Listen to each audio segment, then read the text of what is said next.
بسم اللہ الرحمن الرحیم الحمد للہ رب العالمین وصلی اللہ علی سیدنا محمد وآلہ الطیبین الطاہرین واللعنۃ الدائمۃ علی اعدائہم اجمعین اما بعد۔ آج ہم آپ کے سامنے بیان کریں گے کہ شیطان کیسے انسان کے ایمان کو خراب کرتا ہے، اس کے یقین کو شک میں تبدیل کر دیتا ہے۔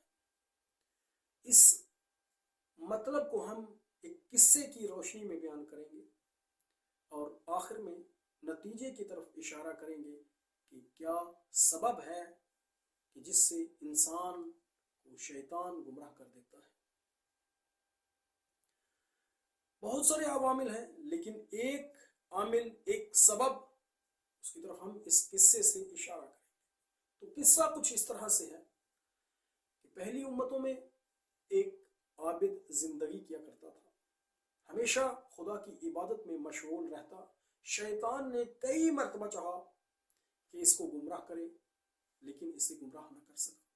شیطان اس کے پاس آتا، سانپ کی صورت میں اس کے گرد چکر لگاتا، اسے ڈراتا، لیکن یہ عابد کہتا کہ جو بھی اللہ کی عبادت کرتا ہے، جو اللہ پر ایمان رکھتا ہے، اس پر شیطان غالب نہیں آ سکتا، اور شیطان کو یہ کہہ کر وہ بھگا دیتا۔ آخر جب اس کی عمر 120 سال ہو چکی تو شیطان نے اپنے شاگردوں کو اکٹھا کیا اور کہنے لگا، یہ فلان عابد کو میں نے کئی مرتبہ چاہا کہ اسے گمراہ کروں، لیکن میں اسے گمراہ نہ کر سکا۔ کون ہے جو تم میں سے اس کو گمراہ کرے؟ سخر نامی شیطان نے کہا کہ میں اسے گمراہ کروں گا۔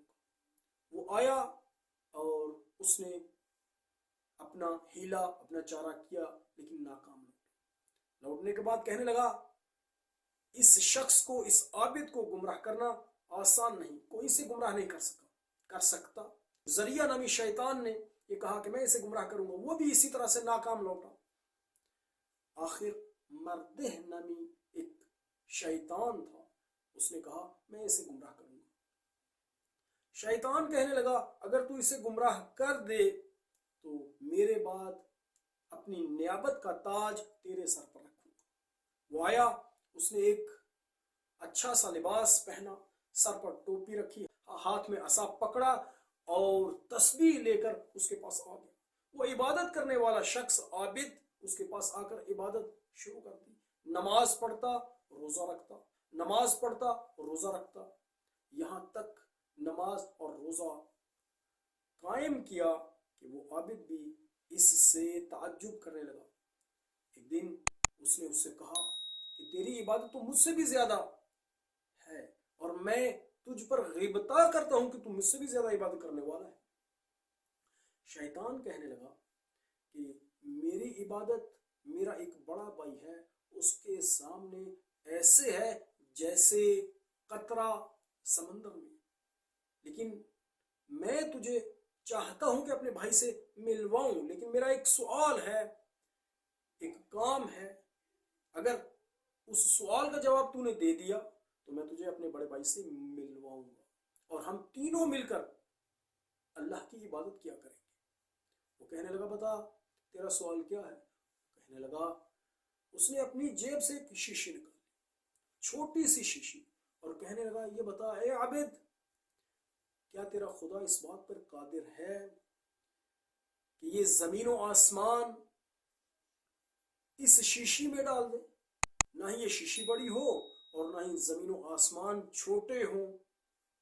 وہ عابد تھا، اس نے عبادت کی تھی، لیکن علم کے اعتبار سے وہ زیادہ نہیں تھا۔ وہ سوچ میں پڑ گیا، شبہے میں پڑ گیا، سوچنا شروع ہو گیا کیا کرے۔ اس نے اور ترغیب دی، اس نے اور اس کو شبہے میں ڈالا، کہنے لگا ممکن تو نہیں ہے۔ شیطان نے لقمہ دیا، کہنے لگا ممکن تو نہیں ہے۔ اس کے دل میں تو پہلے ہی شبہ تھا، عابد کے دل میں۔ اب جب یہ کہا تو کہنے لگا ہاں ممکن تو نہیں۔ اس نے کہا بالکل تو نے صحیح کہا، اور یہ کہنے کے بعد کہنے لگا میں جاتا ہوں، اپنے بھائی کو لاؤں گا، تیری اس سے ملاقات کرواؤں گا۔ اب جب واپس آیا شیطان کے پاس تو اپنے شاگردوں کے ساتھ بیٹھا تھا، کہنے لگا کیا ہوا؟ کہنے لگا میں نے اس کے ایمان کو ہی ختم کر دیا. کیسے؟ میں نے اس شیشی کو ظاہر کیا اور اس کے سامنے ایک شبہ پیش کیا. میں نے کہا کہ کیا تیرا خدا اس بات پر قادر ہے کہ اس شیشی میں آسمان و زمین کو جگہ کر دے، ڈال دے؟ نہ یہ شیشی بڑی ہو اور نہ ہی آسمان و زمین بڑے ہو. تو اس کے دل سے یہ نکلا اللہ یہ اس شیشی میں تو یہ پہاڑ اور یہ دریا نہیں آئیں گے تو آسمان و زمین کیسے آ سکتے ہیں؟ جیسے ہی اس کے دل میں شبہ آیا میں نے اس کے شبہ کو اور قوی کیا اور طاقت والا کیا. میں نے کہا ہاں ٹھیک کہتا ہے، ممکن ہی نہیں ہے. میں نے اسے ایمان سے ہی خارج کر دیا، میں نے اسے کافر کر دیا. اب جتنی بھی عبادت کرے وہ کرتا رہے، اس کے پاس ایمان ہی نہیں، وہ تو کافر ہو چکا.